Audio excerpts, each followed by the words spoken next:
Hello everyone, welcome to my other video. और आपसे एक बात पूछनी थी। आजकल थोड़ा ज़्यादा आलस नहीं आ रहा है? अलार्म बजता है पर बॉडी रिएक्ट नहीं करती।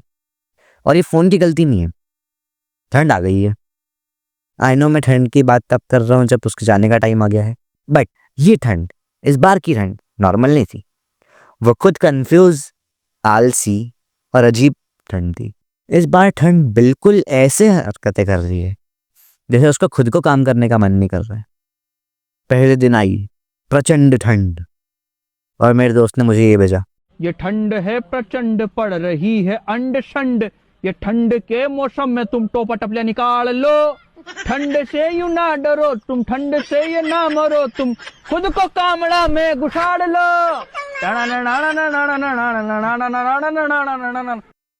अरे मेरे यहाँ भी कम से कम 8 डिग्री चला गया था, जबकि एवरेज 17 डिग्री तक रहता है। पर फिर थोड़े दिन देखा और वापस गर्मी का मौसम आ गया। लोगों को लग रहा था कि इस बार तो इंडिया में अंटार्कटिका के मज़े आ जाएंगे, जाने की ज़रूरत नहीं पड़ेगी। पर फिर देखा तो ठंड ही नहीं हो रही है। लेकिन अभी फिर से जनवरी स्टार्ट होते होते एकदम से ऐसी ठंड आई, सब कांपने लग गए। स्कूल की छुट्टी मारनी पड़ी 3 दिन की। कलेक्टर ने दे दी थी।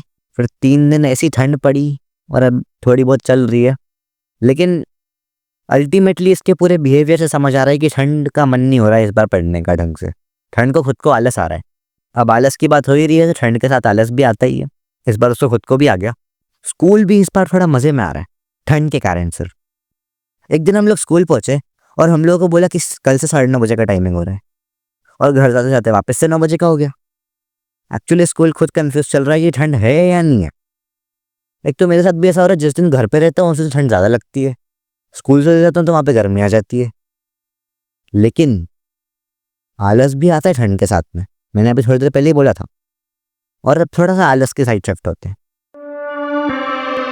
सो आलस से कोई बुरी चीज़ नहीं होती है, इसकी अच्छी साइड भी है। बिल गेट्स ने एक बार बोला था, I choose a lazy person to do a hard job because lazy person will find an easy way to do it. और ठंड में तो अपन सब उनके बेस्ट कैंडिडेट बन जाते हैं। देखो, आलसी इंसान का मतलब कामचोर नहीं होता। आलसी इंसान का मतलब होता है जो फालतू मेहनत करने से बचे। और जब ज़्यादा मेहनत नहीं करनी होती ना, तो दिमाग भी क्रिएटिव तरीके से चलता है। देखो, अगर रियल एग्जांपल से सोचें तो अगर कोई काम बहुत ज़्यादा मुश्किल है तो आलसी इंसान का दिमाग क्या बोलेगा कि इसका शॉर्टकट क्या हो सकता है, या फिर इसका सिंपल तरीका क्या हो सकता है। और ये इसे चालू होता है स्मार्ट वर्क। एक बात और है जो मैं मेरी तरफ से शेयर कर रहा हूँ कि ज़्यादा मेहनत नहीं करना चाहिए। मेहनत करो बट ज़्यादा मत करो। अब पता है क्यों? जब मैं बहुत ज़्यादा पढ़ता हूँ ना, बिल्कुल दिन रात लगा हुआ हूँ मैं पढ़ने में, ये एग्ज़ाम आ रही है, आहा, तो मेरे मार्क्स ज़्यादा कम आ जाते हैं। लेकिन हाफ ईयरली के टाइम पे नवरात्रि चल रही थी तो मैं बहुत ज़्यादा बिजी था। उस टाइम में मैंने सिर्फ 2 से 3 घंटे पढ़ा है, सिर्फ 2 से 3 घंटे। हाफ ईयरली का पेपर था 80 मार्क्स का। कितने मार्क्स आए? 83%। अब देखो, मैं तो हूँ जो हूँ मैं, बट फिर भी डिफरेंस तो है फालतू मेहनत करने में और सिर्फ ज़रूरी काम करने में। अगर मैं कोशिश करता 5 घंटे में आराम से मैं 90 से ऊपर आ सकते हैं। देखो, अब गलत मत समझना, मैं ऐसा नहीं बोल रहा हूँ कि मेहनत मत करो। मैंने पहले ही बोला ज़्यादा मेहनत नहीं करनी चाहिए, मेहनत करनी चाहिए, बस फालतू की मेहनत नहीं करनी। करो तो स्मार्ट वर्क करो। हार्ड वर्क बुरी बात नहीं है, पर जो होता है ना एक्स्ट्रा एक्स्ट्रा हार्ड वर्क, वो बुरी बात है। तो हाँ, ठंड में आलस्य तो आता है, लेकिन आलस्य बुरी चीज़ नहीं है। वही आलस आपको जीनियस बना सकता है। इसलिए आलस को अपनाओ और ठंड को भगाओ।